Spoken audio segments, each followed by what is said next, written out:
you allowed culture to mold the entirety of the expectations, the responsibilities, and the duties that you have in your home, that you have in your marriage? What stops your husband from doing the dishes sometimes?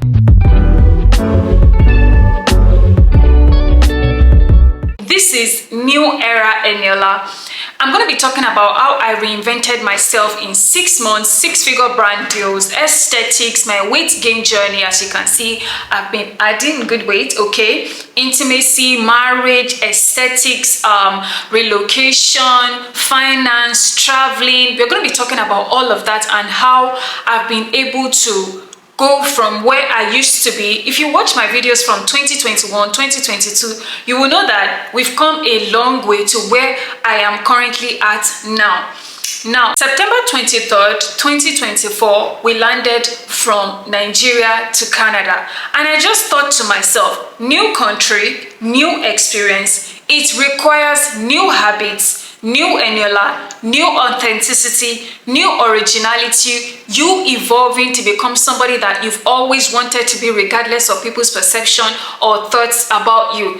That was it for me. I just felt like enough was enough. You ever just get into a place and you're like, oh wow, this place is absolutely beautiful. Everybody takes life easy.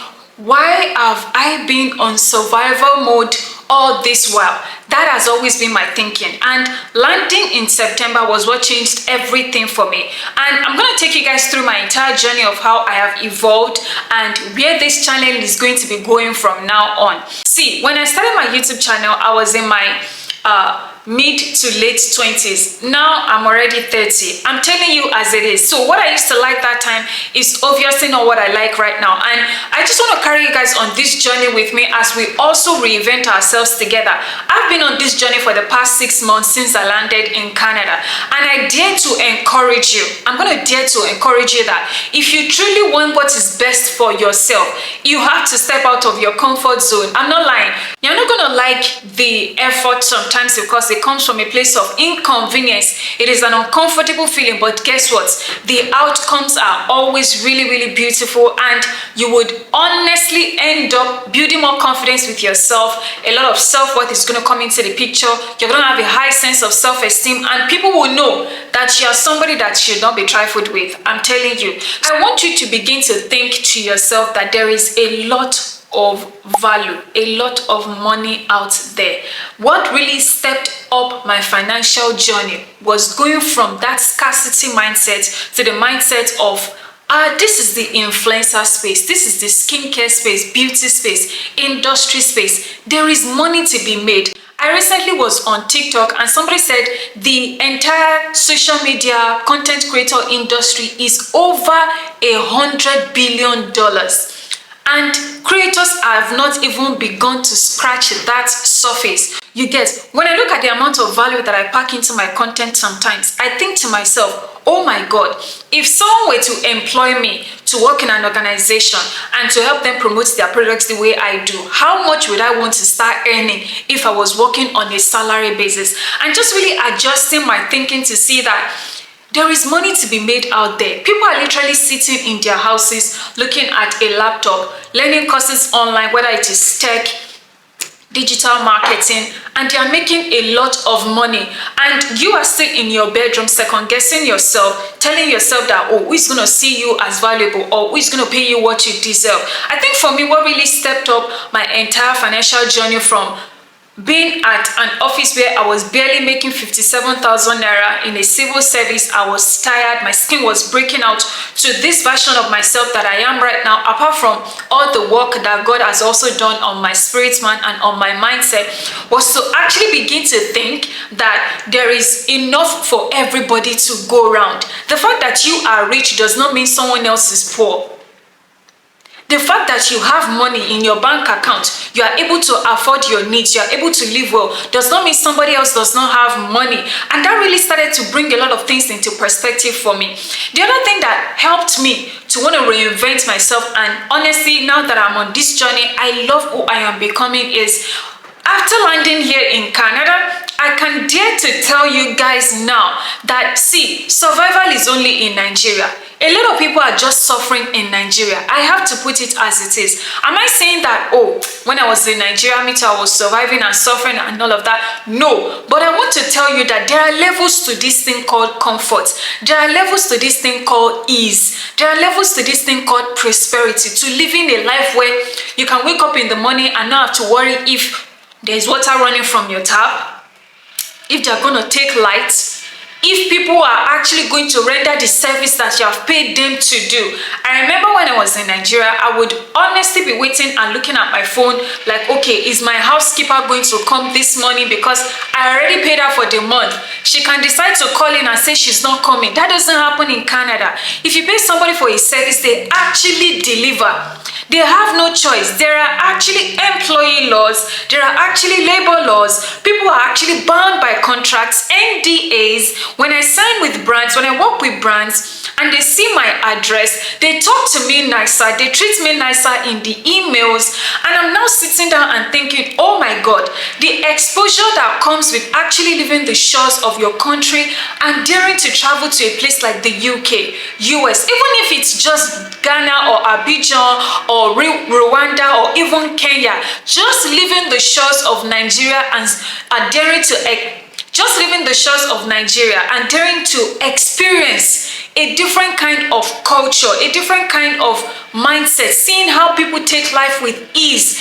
Everything is not done in a haste, by fire, by force, in a rush, at the detriment of your hormones, at the detriment of your health. There is no bus breathing down your neck after your closing hours. I'm telling you, and that began to rewire my mind that, you know what, I actually have the luxury of time to decide what I want to do with my day without thinking, oh, I have to rush. If I don't rush now, they would have finished buying what I want to buy. I'm going to go to the grocery mall after I filmed this video, and maybe I'm going to insert a clip of it in this video right now as you're watching, and you're still going to see how serene and how stocked up the grocery malls are. That is the difference between going to the market in Nigeria and going to the market here, and really how that experience has just been shaping my mind to see that I no longer have to live in survival. You also no longer have to live in survival. There is so much out there for you that if you decide to, okay, I'm going to start going outside the country, even if it's once a year, save up your money to travel to places like Ghana, places in East Africa, experience different cultures, and you will see that life is beyond the four corners of Nigeria and all the toxic cycles that repeat itself day in, day out. Another thing that has helped me to also reinvent myself is I began to ask myself aesthetically, who do I want to look like? What kind of words do I want to use to describe myself aesthetically? Do I want to use the word elegant? Do I want to use the word, oh, she also has a vibrant side to her. She's beautiful, she's gorgeous, she's elegant, she's classy, but she also has a soft, fun, flirty, cheeky side to her. I began to tweak my aesthetics also in that area. So now I no longer stick to all these pastel colors. I embrace other colors in my outfits. I've started wearing pops of colors like red, pinks, vibrant oranges, greens, you get, and just really tweaking my aesthetic in such a way that it is representing who I am evolving and growing to become. Not just, oh, if you don't look like this online, then you won't command this particular aesthetic. Right now, my hair is on a slick back in a claw clip, and I have this nude statement makeup on like I've always had, and I'm wearing like a brown tank top, but I wanted to wear orange, but because of the jackets that I was going to be on, I had to wear something that is also a bit thicker because it is still cold here. But other than that, I dress the way I honestly want to be addressed now. I carry myself with the kind of confidence that I want people to approach me with. I no longer leave my house just thinking, oh, whatever will be, will be. No, I carry myself and I dress the way I want to be addressed. And if that means that it will require effort, if that means that I'm going to have to save my money to look that way, then so be it. I'm no longer going to be making excuses to myself for not looking the way I want to look. Now, when it comes to my marriage and how I've been showing up in my marriage, the kind of wife that I want to be, the kind of daughter-in-law that I want to be, the kind of daughter I still want to be to my parents, I've asked myself a lot of questions. What convinced us as a society or as a person? What makes you think that the way your marriage is the way it is meant to be? Let me explain. Why have you allowed culture to mold the entirety of the expectations, the responsibilities, and the duties that you have in your home, that you have in your marriage? What stops your husband from doing the dishes sometimes? What stops your husband from actually cooking for you sometimes? What stops your husband from actually asking you, baby, do you like how I do it on bed? What stops you from actually sitting down with your spouse every month and actually saying, we're going to check in on our marriage every month. We're going to sit side by side on the table during breakfast, maybe on a Saturday morning, on Sunday after church, and we're going to write the things that we like about each other, the things that we want to improve on, and we're going to tell each other face to face that, okay, I feel like you've been leaving all the chores in the house just to me, and I'm crumbling under that pressure. Like, really just coming here, or even before we even left in my marriage, we always have something called a monthly check-in or a quarterly check-in, depending on how free my husband is. We sit down and we ask ourselves questions. Eniola, how can you be better for Sheun? Or Sheun, how can you be better for Eniola? Eniola, what are the things that are bad habits that you've had from maybe your upbringing as a single person that you've brought into this marriage and that is not making you a better spouse? Really holding myself accountable and questioning the things that culture has said is normal. Why should your sexual intimacy, why should intimacy in the bedroom be done in a particular way all the time according to how just one person likes it? No, you have to sit down and actually start having the tough conversations. I am okay with telling him, okay, I prefer to be loved in this way. Actually, I would appreciate it if you get me more flowers. And I want to dare to encourage you guys to actually start looking inwards. Okay, what makes you think that the way your parents is the way you are supposed to parent? Do you know that children born between this age and this age qualify under this generation? And there are new skills out there, according to the Bible, that you're actually supposed to use to raise your children so that they don't go wayward. Because your own parents shouted at you and they used to scold you and they used to beat you down with words. What makes you think that your own children can actually stand that now in this generation? It requires a lot of unlearning, relearning, okay, overlearning self, improving, and just tweaking a lot of things to be able to show up as that best version of yourself, whether you're a mom or as a wife. If I feel a certain type of way now, I'm going to come to you with a clarification. Okay, back up. Why did you do what you did? Because that actually offended me, that actually upset me, and because I treasure our friendship and our relationship, I would like to call your attention to it in case you are able to offer me a better explanation, an acknowledgement, or even an apology so we can move on. I am paying attention to my feelings now when it comes to my relationships and when it comes to my friendships, and I am also showing up, going the extra mile for people that show up for me. If you give me mundane, cheeky, and barely there energy, I will be barely there for you. That is how it is now. I will be barely there for you because we only have 24 hours in a day. Life is too short to have people that will not show up for you when you are going through tough times, or to have people that will not be there for you when you need somebody to rely on. Now, when it comes to my fitness and my weight gain journey, I just told myself, I'm tired of being underweight. Point blank period. I'm tired of being underweight. I really want to look in the mirror, wear a beautiful top like this, and like how my face looks, how my cheekbones look, or how my body looks. I want to wear my underwear and feel strong. I want to wear clothes and feel fit. I don't want to be seeing excess probably stomach fat somewhere, flabby thighs, all of that. No, I also don't want to look at it. I also don't want to look at myself in the mirror and be seeing that I'm losing weight, or because of that I'm feeling anemic, or I'm feeling too tired too soon. How old am I that I'm already feeling that way? So I took my butt to the gym and I've been working out. I'm telling you, 4-5 times a week, morning and night, I show up for myself, and I put a reminder on my phone that, you know what, at this time you're going to go work out, you're going to put yourself to work, because the version of you that you want to become is not somebody that is weak. It's not somebody that cannot do the hard things. It's not somebody that will look back in another 20 years and will not like how they look in the mirror. And I think the turning point for me when it came to my fitness was I started seeing people who were in my age category, and I saw how fit they looked, and I saw how strong they looked, and I saw how healthy they looked. And I looked at myself in the mirror and I asked myself, what is stopping you from becoming like that? Your own version of healthy, your own version of fit, your own version of beautiful. Why are you allowing yourself to just be comfortable in what you are right now? And that has really stepped it up for me. I do Pilates, I'm lifting, I'm doing my ab workouts, my lateral raises. My life now has like a routine of habits that I no longer compromise on, because I asked myself, if the Eniola that you are becoming does not scroll on social media at 3 a.m. except she's replying an email from a brand, period.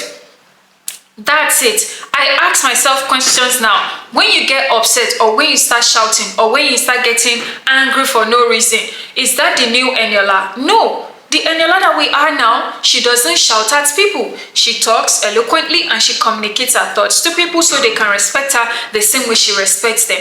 I have been putting myself on that kind of scale, and I want to encourage you to begin to start thinking like that. Okay, maybe all this while when I've been expecting new results, I need to change the input to actually get new outcomes. So this video has actually been running for quite some time, and I'm just going to wrap it up by talking about hobbies and work-life balance. I can remember vividly when I was it January or February, and I saw that my content was not really performing the way I wanted it to, and a lot of content creators had actually been duplicating my exact content style on YouTube, how I do my thumbnail, the kind of products that I review. And I was just looking at how all of that was playing out, and that made me look inward, that if social media was to pack up today, what would your life look like, Eniola? What would your life look like? And are you really honest and transparent with your viewers? Do they know that this is how you feel about certain contents? Do they know that you are evolving? Are you ready to carry them into other aspects of your life that is probably not so aesthetically pleasing, that is also not skincare or self-care, like the one this chit chat that we're having right now? Are you ready to get them to that point with you? And if you don't even take a chance, if you don't try it out, if you don't take a risk to try it out, how will you know if they are also going to follow you on that journey? So that began like a long walk into me actually asking myself, what are my new hobbies? So now I've picked up new hobbies like bullet journaling, junk journaling. I do makeup for no reason now. I cook beautiful meal spreads. Like, I take pride in cleaning. Like, I enjoy watching YouTube videos on different food recipes from different countries in the world. There are days when I don't go online on social media, and I just like the entire wholesomeness that has brought into my life. Because yes, I have my work yesterday. Yesterday I was still working till about, was it 5? Then I worked again at 10. Then I worked again at 5 a.m. Yeah, because sometimes it's like that during this season, especially when it comes to social media and all of that. And this is why I don't drink water when I'm filming. And just knowing that there is life outside of social media, I actually have genuine people who care about me, friends, family, siblings who care about me. That has put me into the perspective of, outside of social media, I actually need to have a life. I need to reach out to people. I need to contact people often. I need to check on people that matter to me, because that is how I would expect them to also treat me too. And that is just all I wanted to chat with you guys about. I really enjoyed making this video. Like, this has been a huge weight lifted off my shoulders. I'm so excited that this is the era that I'm in right now.